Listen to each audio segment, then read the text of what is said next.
A lot of men find out a late autism diagnosis, especially from the age of 40 years and upwards. Hi, my name is Jacques, and I have found out my diagnosis in 2018. You were? When I was in my mid-late 40s already.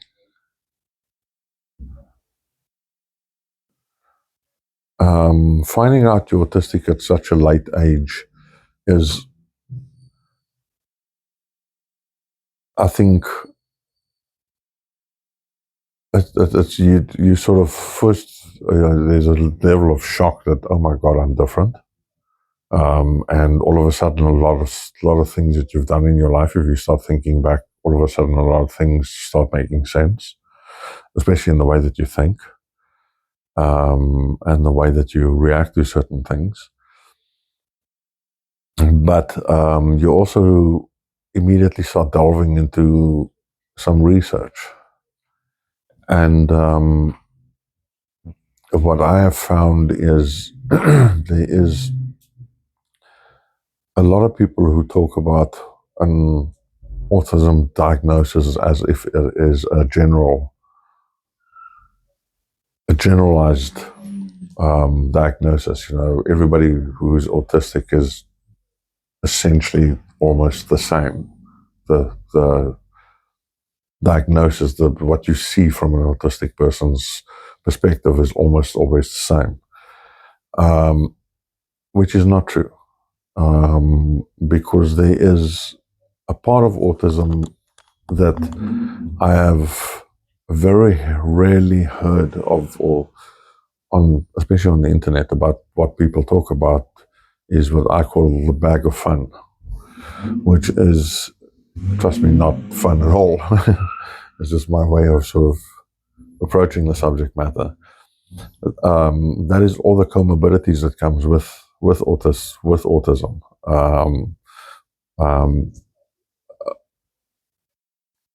But yeah, it.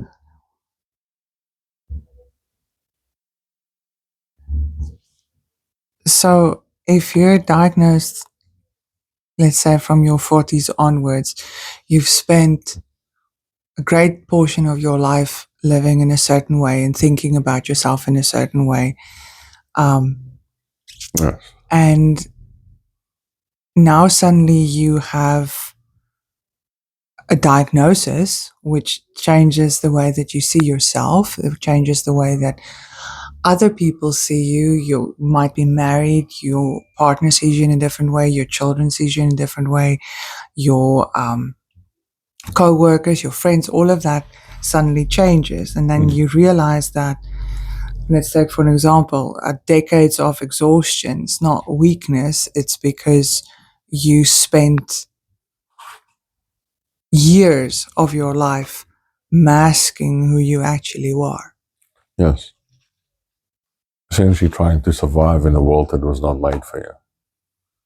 A world that is essentially hostile to everything that an autistic person is. And when I say that, I'm talking about things like sunlight and auditory, visually. I'm not saying about you seeing seeing things. Sensory sensitivities. Sensitivity to light. Yes. Sensitivity to specific sounds, for instance. Or noise. clothes that doesn't fit right, or clothes that fits too tightly. There's actually a specific way. There's some autistic people like to. Clothes is actually a very, very important part of of an autistic person's life, because it has to, for each person, it has to fit in a specific way. You know, a lot of people cut out, for instance, the labels and that type of thing. Because they're scratchy. Yeah, and some materials, for instance, are also very, very uncomfortable. Mm-hmm. So you try to sort of avoid that, and you sort of, I think, to an unconscious level, you've developed that through your life, and you've sort of created, in the fashion sense, sort of around around those things to sort of alleviate the problem around it. So, a lot of men who who are diagnosed later in life, they have this struggle that they see everything differently, because you basically grieving all of those years that was spent living not as yourself. How would you describe that feeling of, as I remember when you came in and you said, listen, this is now the thing. And you were actually quite nervous about telling me that. Yeah, I think you sort of in a way almost go through an identity crisis, because you start realizing that there was actually very few times where you were actually yourself, and in 90% of those times you were alone. That was the only times we actually really felt relaxed, or when you were with somebody that you trusted completely. But that was, in all honesty, very few and far between.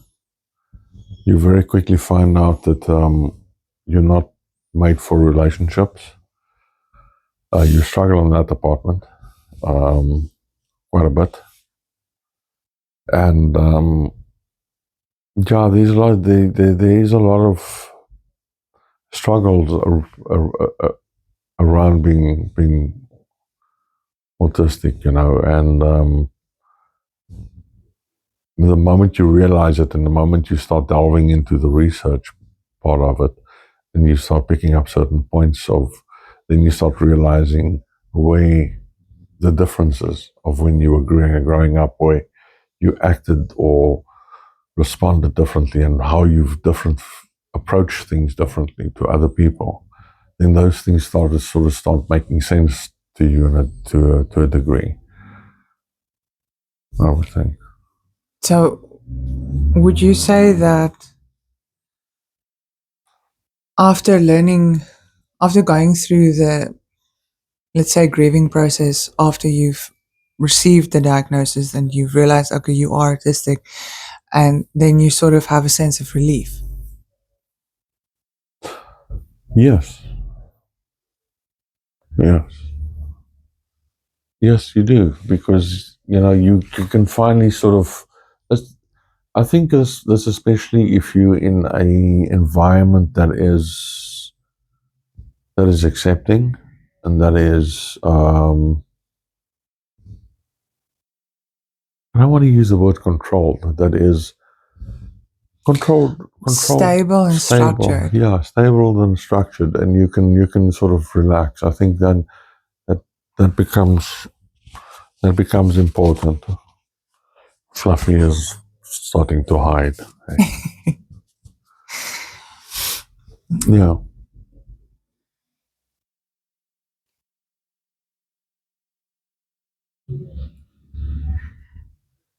Yeah. I forgot what we. So, autism often gets misread as stoicism or intensity because you're very focused. You come across as blunt. You have high standards. You have a need for solitude. And these things are often praised in men rather than looked at or examined. Not that I think that, you need to be examined, but that's one of the reasons why it's often, well, it's suggested that's one of the reasons why it's often misread in men and not picked up earlier. Yes. Yeah, I agree with that. I suppose it also depends on how the person views the autistic person, from what type of lens they view the person through. But getting back to your question is, yes, you do, especially if you fall into the Asperger's side of things, because then you've got what they would refer to as the sort of flat affect. Which you have right now. Yeah, you come across sort of almost as if you are emotionless. Mhm. You don't have any feelings, you know. Which could not be further from the truth. Yes, because the big thing that is missing over here is dopamine, obviously, and which, if I can call it, normal people, Neurotypical. neurotypical people always have in abundance. We just don't at all.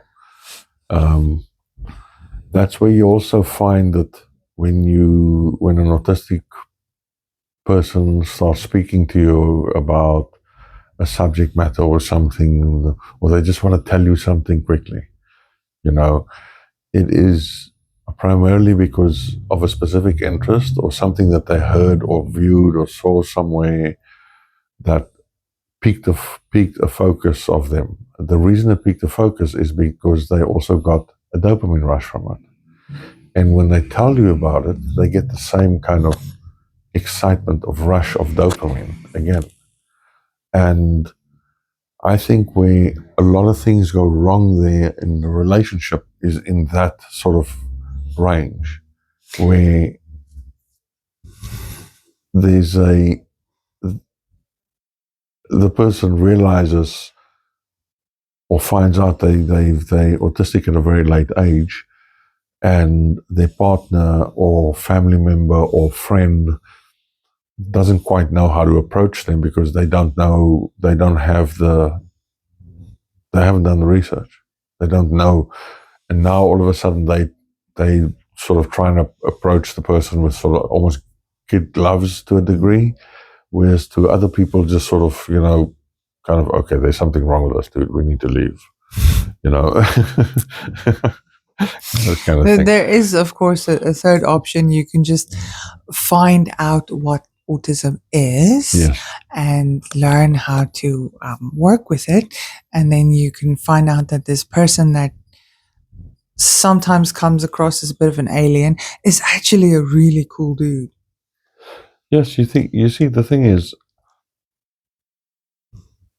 when I said about the research that the person does is, you find out there's an abundance of information around. We're living in that age at the moment. You've got access to the internet. You've got access to anything, everything.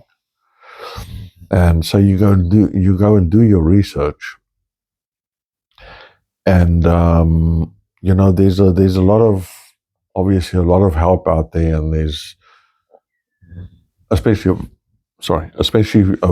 abroad. South Africa, I don't think we've reached that level yet. But there is a lot of it out there, and especially on the internet, there's a lot of focus on the sort of the good side of what autism brings to the table, if you can call it that. The person, all the positive traits that a autistic person has, and a lot of those traits, as you look at them, the way they get presented, you look at the person and you think, oh, but those are all very good traits to have. But in a relationship, whether, like I said, whether that relationship be between a partner or a family member or a friend or whatever, part of it is, yes, we are very direct, and we don't like to cut corners and sort of fluff around the subject matter. We sort of get to the point of what it is, and we are also, I never know quite how to approach this one. Justice orientated, if you can call it that. There's a right and there's a wrong, and there's a way of doing things, and I think you start at a later age, when you start realizing you're autistic, that factor also starts coming into play. I think, for a lot of people. And that sort of justice element starts, not that you become, A vigilante. a vigilante that you're going to go fight for a cause, but you sort of Things have to be done in the right way. There's a way that things needs to get done, and there's a specific way that we in society have agreed upon the way that we treat each other, and you see all this friendliness all around, but it's not really that friendly when you get out in the world out there. The tolerance isn't really there. So, obviously, there's a lot more to discuss about autism, about the comorbidities and things, and we'll get into that in future episodes. But for now, I want to stick to basically now you've received your late diagnosis. You have gone through the shock and the grief and the relief and everything. What would you say? How do you deal with a late diagnosis? What do you do about it? How do you start rebuilding? Basically, how do you start rebuilding yourself? Because it's not, you don't wake up the next day and you think, oh, okay, everything is cool now. You have to basically start getting to know yourself from scratch, from the beginning again. Yeah. And you have to accept that person. Yeah, I think the acceptance part is a certain parts of it is the acceptance part is hard. For certain parts, I think the acceptance part is a lot easier. Like you said, when it comes to the comorbidities, which we'll talk about later as well, but just for in general, some of it is easier and some of it is a lot more difficult to sort of accept and to deal with. So how do you deal with it? See, when I found out about my diagnosis, I was very much also one of those people that sort of viewed it as, you've got these superpowers, because that was I think the slogan at the time, the buzzword at the time was, you've got these superpowers, and you stand out and you can do all these wonderful things. Some people's got that physical, but we only in a normal world we call that talent. Do autistic people stand out? Yes, I do think so. Does it change your life? I would say yes, it does change your life, but it will change your life. It does have a direct and a big influence in your life when you have the resources available. If you do not have resources and the right amount of resources available, then I think that's where a lot of men get stumped, because they are caught between a sort of what you want to call a rock and a hard place almost. They need to accept who they are and what they are, and everybody views them differently now, especially when their diagnosis, people find out about their diagnosis, and immediately you sort of, like I said, start getting treated differently, as if you've got a disease that's going to be transmittable, contagious. Yeah, you're so hard. But how do you deal with that? What do you do? I don't tell people. And everybody just thinks you're weird. It's actually very sad. It's you know what, it's there was, I think, for the last decade almost, a time where everybody on the internet just freely spoke about, this, I'm autistic and whatnot, and especially the young people, and then there was also a stage where people were faking that they've got autism. God knows why you want to do that. I honestly don't know why you would want to fake having any disease or anything wrong with you. But why? Okay, yeah, boss. Why We're would not you want gonna to go fake into that now. autism is beyond me because yeah, that blows my mind. Any case, um,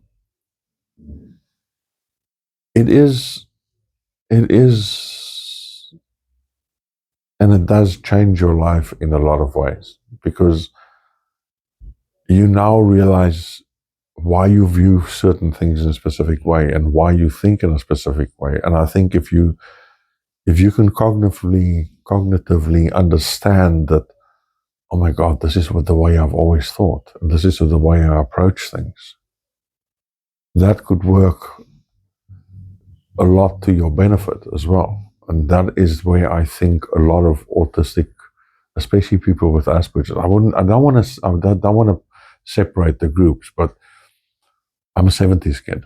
I grew up in the 70s and 80s, primarily in the 70s. And then it was seen that it wasn't talked about. You would be isolated and you would be seen as like I said, you've got a contagious disease. You would be, and so in this, to be diagnosed, like I said, in 2018 is, and at a later age also, with the internet picking up, and I think actually, I think makes it a lot better because you've got a lot more information out there to help you know, and Knowing what you're dealing with is actually very important because it gives you tools to be able to cope with it better. yes, yes, yes, and you need those tools because, you know, like I said, the moment you actually realize that like I said, you think in a specific way or you approach things in a specific way, then things starts making sense. And Yes. when you start looking at things like that, then you can start accepting parts of it. Ultimately you have to accept it. You don't have it's not like you have a choice in the matter. You know what I mean? It's not like you can just take something and it will just go away. You're autistic. It's never going to go away. That's who you are. And a lot of traits of what you have will be there, especially as you get older. Those traits will start coming sort of more to the forefront. And yeah, I think the level of support is important, and I think the environment is important. Is also important, and I think that what is also important is that the approach from the people, your loved ones and your friends or partner, whatever, isn't the approach of, okay, we've got to be have approached this from a very careful kind of situation, you know, kid gloves kind of situation. You don't want to be treated like, oh my God, there's something special about this. Not special like, oh, there's something good about it. You know, we need to pay attention to him. Somebody always needs to look out for him, kind of thing. You know, because I think that becomes a problem. If I look back at, when you told me that you're autistic, my first thought was, oh my God, that explains everything. I And remember. and then all I did is I went online. This is before the rise of the machines, before AI. So I did a lot of research. Yeah. And I've said, okay, so this is how this works. This is how that works. This is why this thing. I remember I came to you a lot of times and I said, is this why you do this thing? Yes. Like the making of the tea. I cannot speak to you while you are making tea because that interrupts the pattern in your head. Yes. And once I learned, okay, so he's making tea. Don't go bug him with horse shit now. Yeah. There was no further issues. Yeah, busy making tea right now. Yes. There's a time. Now, There's sort of from a neurotypical point of view, right? It's not going to kill me to wait 3 minutes while you finish the tea before I speak. So Yeah. it's taking literally nothing from me.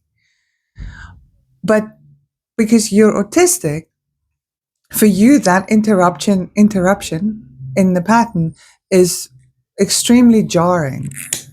So this is where I feel that neurotypical people have a very big responsibility towards making the world more accessible and more accommodating for you as autistic individuals, because we built this world for neurotypicals. Yeah. And you are living in it and you are doing your absolute best to deal with it.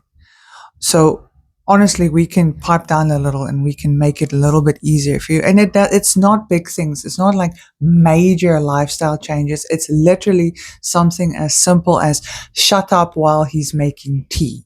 It is really that simple. There's actually what surprised me one day is, I mean, we live in South Africa and we live in a very small little town called Paarl. And I went to one of the big grocery stores. I'm not going to say their name.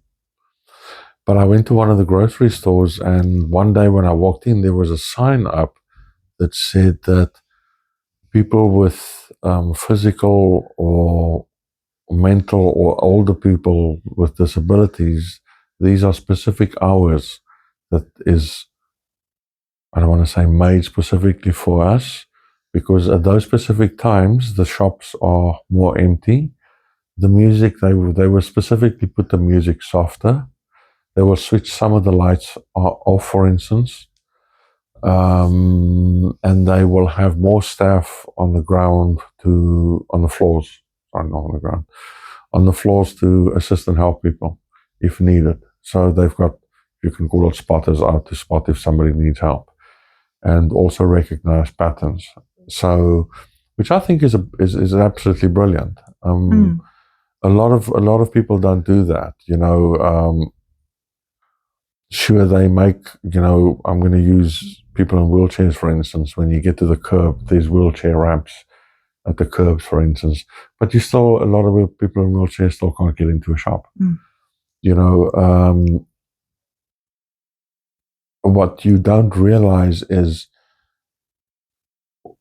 you've done something your entire life, and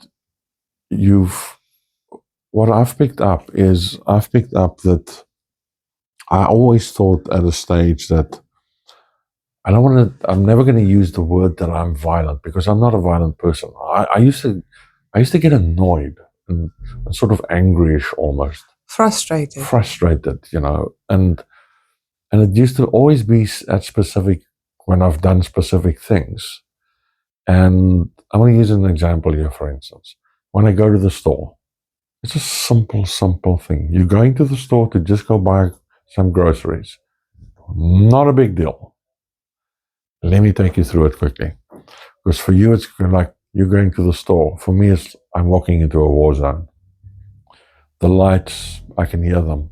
I can hear the buzzing. The light itself is overwhelming. The people, there's no structure. It's people all over the place. It is chaos, and it's, yeah, you know. And for us, it's just a Tuesday. Yeah. You know, there is, and when you realize that, then you can, I think at a young age, when you diagnose it at a younger age, you know, there's a lot of there's parental help or schools or whatever that helps the person. But when you get diagnosed as an older individual, especially from the 40s up, you know, there's not a hell of a lot of help out there for an assistance for older people, especially men. I'm not going to say especially for men, but yes, for men, because you're supposed to just buck it up. Yeah, you know, there is the cultural expectation of men to just be tough and stoic about it and just deal with it. Yes, and especially if you are autistic and you were diagnosed as a latest age, I can almost guarantee you that you were relentlessly bullied as a child. Most likely. you do carry that with that sort of frustration with you as well. And that frustration is what you feel like when you're walking into a store, for instance, or when you're walking outside in the sunlight.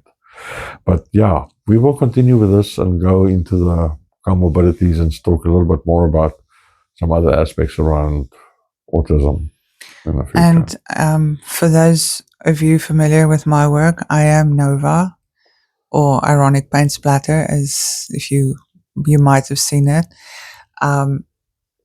And I am working on a lot of autistic related resource materials that will be available on my site over the next few weeks, months. This is Uncle Jaque, and he will be answering your questions. There will be there's links below in the comments, and contact details and so on. So you can send us an email, you can send us a DM, whichever you prefer. I am available on Instagram and on Threads, also X if you lean that way. And there is still in this 2026 so many misconceptions about autism, and I feel like we should talk about it more, we should address it more, and we should remove some of the stigma around it so that autistic people can be free to be themselves, because when they're allowed to express themselves for who they are, they're incredible. And then Uncle Jaque will also share with us in future videos coping skills, mental processes, adjustments, things like that. But I think we want to end on, yes, you have received a late diagnosis, and it may feel like it's the end, but it's not the end, it's the beginning. It's the beginning of your true self, of who you actually are. And that might sound a little trite, but it's not. It's actually the beginning of a really amazing journey. Would you not agree? I would, because, like I said, I'm going to just make one quick little comment. At the beginning, you embrace it, and then you also start looking, and I wouldn't say embrace, you start looking at sort of the other side of it, and you start realizing, oh my God, this is not a blessing. There's no blessing around us. But then something emerges from that. There's elements that emerges from that. And you start viewing that in a different light. And you see that there is elements to this that is actually very much a blessing and very much advantageous to a person's life, where you do have, I would call a slight advantage, or yes, you do have a slight advantage, or in some cases a major advantage. So, but we'll get into that at a later stage. Okay, so it's all for us to say cheers, and we'll speak later on again. Okay, bye-bye.